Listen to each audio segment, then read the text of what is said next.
next group in this one is Group C, as we're getting a little more deep in this tournament. Bolivia is what we will start off with this group, even though they are looking to be the most lackluster in this tournament. We will see how it turns out, but they won one Copa America game since 1997.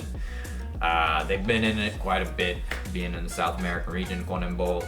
But their MVP for this team is Fernando Salcedo. He is pretty good kind of constructor of the midfield. It seems like if anything goes through him, or if anything happens, it goes through him. But it's going to be interesting to see how he goes. The X factors for this team are their youth. It's going to be something that they're going to have to come up on a big stage and make a name for themselves if it's going to be anybody.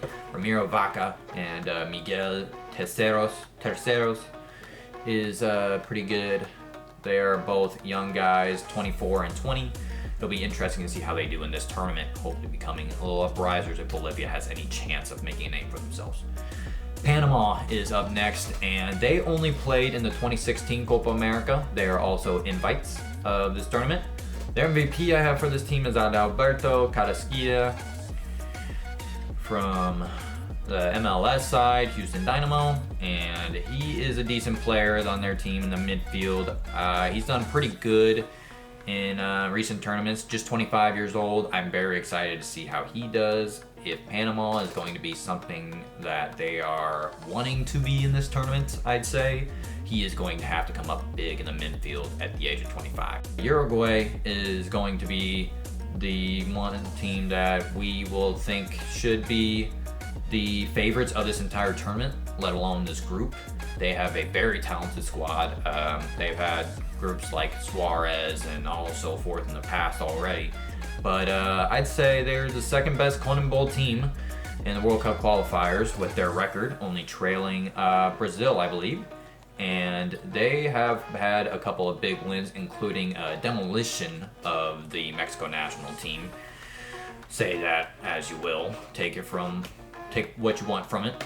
But yeah, they demolished us, and it's interesting how they do. I think Federico Valverde is definitely their MVP. He had a phenomenal season for Champions League winning Real Madrid.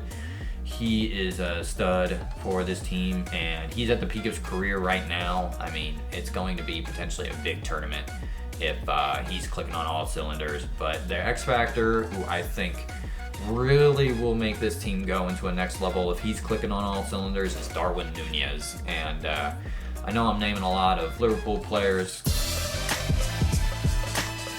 kind of throughout these last two previews between Euros and Copa America, but Darwin Nunez is a wild card to say the least. It's either going to be really good or really bad from what you see from him, but I think in this tournament, if he's at his top level, he can definitely be a scary threat to any defense that's going against Uruguay. United States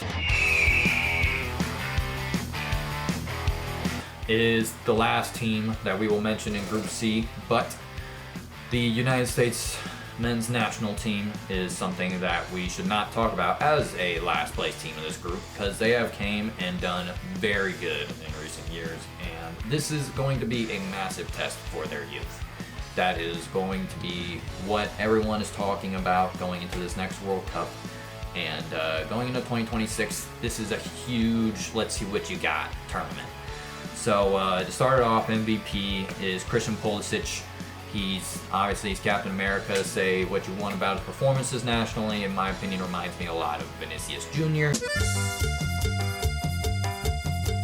But let alone he scored some big goals for this group, and he's definitely their guy with most experience compared to most on the squad, and it'll be interesting to see how he does in raising them.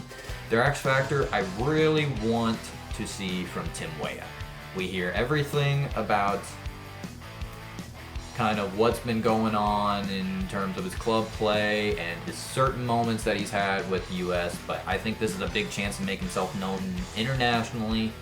If he can come up huge in this tournament and really sauce on these just defenders all around from South America, Canada, wherever, if he really can go and do a phenomenal job on the international stage, especially if the U.S. is struggling to make good momentum, I think Weah is definitely in chance to become huge factor for this tournament.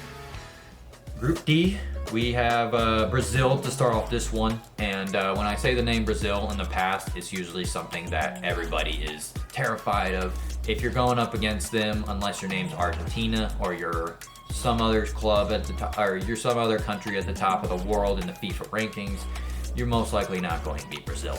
This year, this is a year that they really need to show something, as they've had a terrible spell.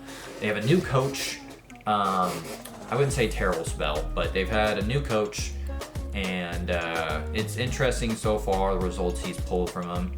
They've had a loss last season, so that really just needed a spark in something else to Uruguay, I should say, a bad loss to Uruguay.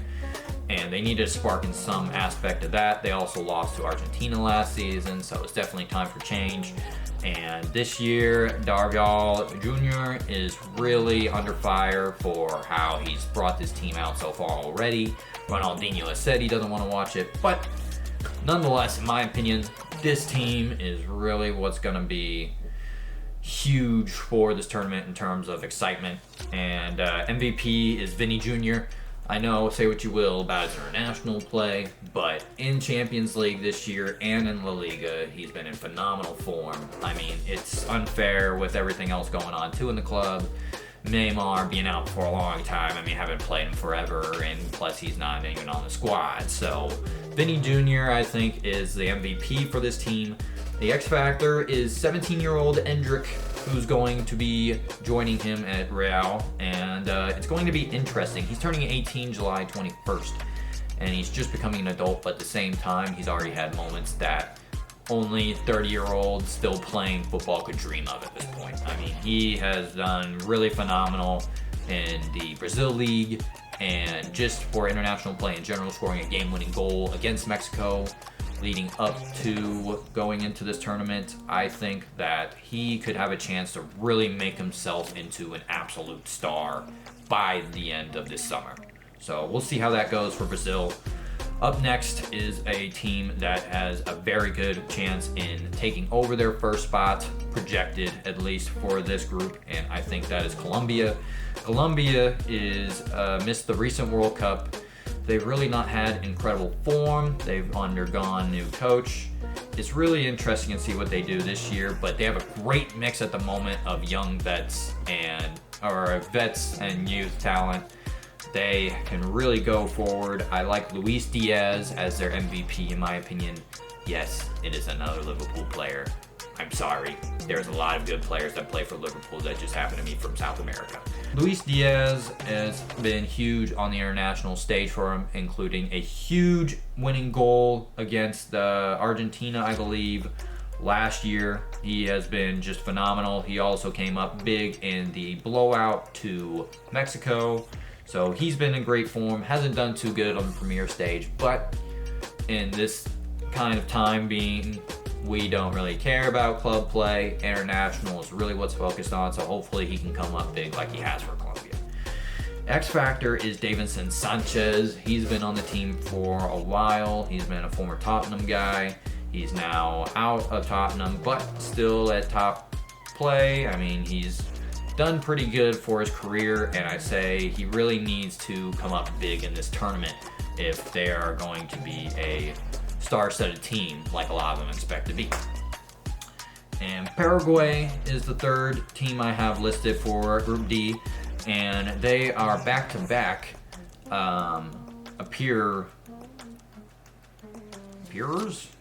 I don't think that's a word. They've had a back-to-back appearances in the quarterfinal of the Copa America. And they also are a pretty good squad with some youth talent, and honestly looking to potentially maybe upset a team like Colombia or a struggling Brazil. And it's not crazy to say that they could make a little name for themselves, but they have a lot they need to do. They have a banged up midfield right now, so it's going to need to be a lot up front and back, kind of like what Costa Rica's done in the counter-attack game, which we will get to in a moment. But I would like to see that from them. Their MVP is Miguel Almiron, who's played for Newcastle United. He hasn't had a flashy season recently, but he is still, especially on the international level, a flashy kind of player, and he can give this team a big spark Ramon Sosa is a 24-year-old late bloomer, in my opinion, but he's a huge highlight reel, and I have him as the X factor for this team. I would like to see him be a huge spark after he did very well at only the age of 24 in Argentina's top league. And Costa Rica is who I have listed last in all of this. Costa Rica, in past years, I would say that they are a very dangerous threat. They always usually are, especially in CONCACAF play. But this year is pretty much marking like the end of their golden era, and it looks to be the beginning of their new one. They have a lot of youth on this team, but their MVP is Manfred Ugalde, who is a 22-year-old stud they have here, and he's pretty good. Very energetic, and it's going to be interesting to see if potentially he can make a name for himself like they have in the past with their counterattack. He can come up huge with his speed. I would like to see him really flash out in this tournament for Costa Rica if they got a shot. Their X factor is their captain, in my opinion, Francisco Calvo. He is a veteran center back for this team who plays in La Liga MX, Mexico's top level. I would like to see really the center back duo with him and Julio Cascante out of the MLS really do a good job, because if they're opening up, that is probably not going to be good, as their defense is very what they've been relying on in recent years. But that is the end of the Copa America preview that I have.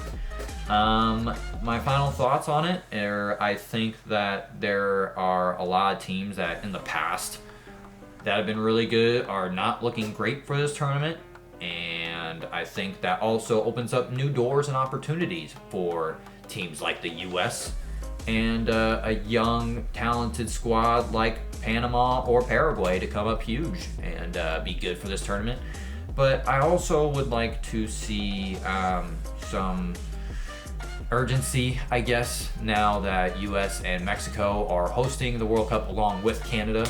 We'll see what Canada's got this year. I'm not too high on them going into this tournament, but anything can happen in Copa America. Chile were back-to-back champions, and they didn't even make the 2018 World Cup. So anything can happen. I would very much like to see what goes down, but this is a huge tournament going into the 2026 World Cup that will be all across US and Mexico, Canada. We will see how that turns out, but for now, this is the end of my video, and I hope you enjoyed me going down through this, got any details from the Copa America coming up, and I'm excited to watch that. I'm also excited to break down future videos on college football once again, and I will come up with more previews this time instead of recaps, and will be more active on the YouTube page, so stay tuned.